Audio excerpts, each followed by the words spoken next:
Hi everyone, welcome to Bible Bites. This week I want to think about what it means to be a disciple. Now there's loads of texts and loads of stories we could go to in the Bible to explore this idea of discipleship. We could look at Moses and Joshua, we could look at Elijah and Elisha, or even Jesus and his disciples and the early church. The discipleship is a really key idea, and it's really important for understanding what it means to be a follower of Jesus. And so I just want to unpack one particular passage, one little section, just to start our thoughts on the topic. And so we're looking at Matthew chapter 28, verses 19 and 20. It's the very end of Matthew's gospel. And it says this: Jesus is speaking to the disciples, and he says, "Go therefore and make disciples of all nations, baptizing them in the name of the Father and of the Son and of the Holy Spirit, teaching them to observe all that I have commanded you. And behold, I am with you always to the end of the age."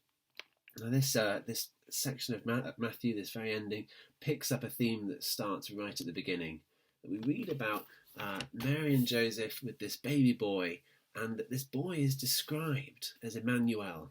And Emmanuel means God with us. That there is something about the story of Jesus which is about God's presence dwelling with his people. It's about God being with his people.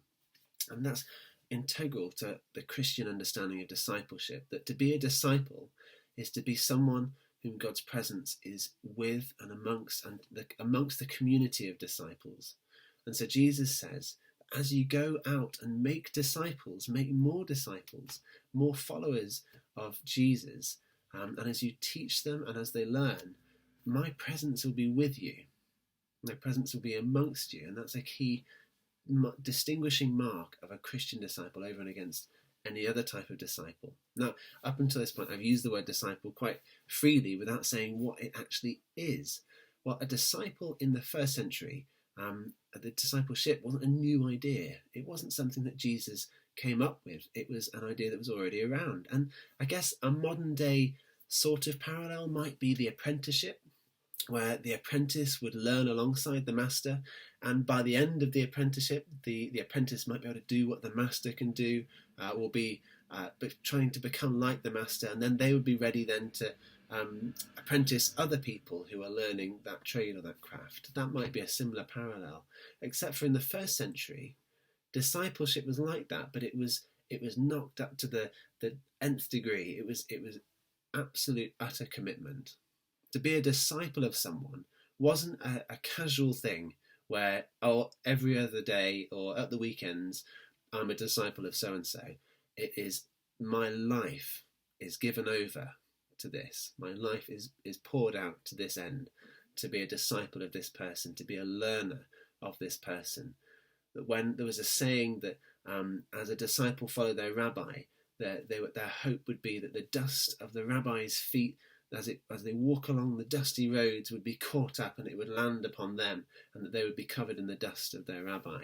It was this idea that they would follow their rabbi so closely in everything they do, that they would begin to imitate what they do. And so when a disciple was following a rabbi, they would live with them, they would do life together, they would spend lots of time eating meals, talking, discussing, and it's in that day-to-day mundane interaction, as well as in the teaching and the large gatherings, that the disciple would learn more and more what it means to be like their master, to be like their rabbi. And we see that Jesus here says to his disciples, go out and make more disciples. Now there's an interesting word connection here that we can't quite see in the English, but in the Greek it's a lot more clear. The word disciple, and I won't pronounce it correctly, but I'm not worried about that, is something like the word mathete, and the word teach, which we see here, is go make disciples, and then it says later, teaching them to observe everything I've commanded you. Well, the word teach is the word matheteu. So the idea, can you see the connection between those two words? They have the same root word, because to be a disciple is to be a learner, and to disciple other people is to teach. And it's not, we think of learning and teaching probably in the context of school, and we think about it probably as quite an intellectual, cerebral activity. It's getting information, it's putting it in our heads and having the right ideas and beliefs. Well, when we look at discipleship through the lens of Jesus and his disciples and the Gospels, we see that discipleship is about the whole of one's life. It's about the way you live your life. It's about how you approach the mundane, everyday situations of a meal together. It's about how you respond to everyday injustices that just are there if we want to see them, or we can ignore them. It's about how we challenge people's views and conceptions about the way the world is. It's about this story that we live in. Discipleship is all-encompassing, and it asks of us that we give everything to this task of following Jesus. Now, that is just a really little brief in a nutshell of what discipleship is. There is so much more to say. But here's the challenge that I want to leave us with. What part of our lives, and this is to me as much as to anyone else, what part of our lives, what activity, maybe it's with my work or home, or in my thinking, or in my living and acting, what part is not given over to this task of discipleship? Because Jesus calls us all to follow him, calls us all to be his disciples and to learn from him.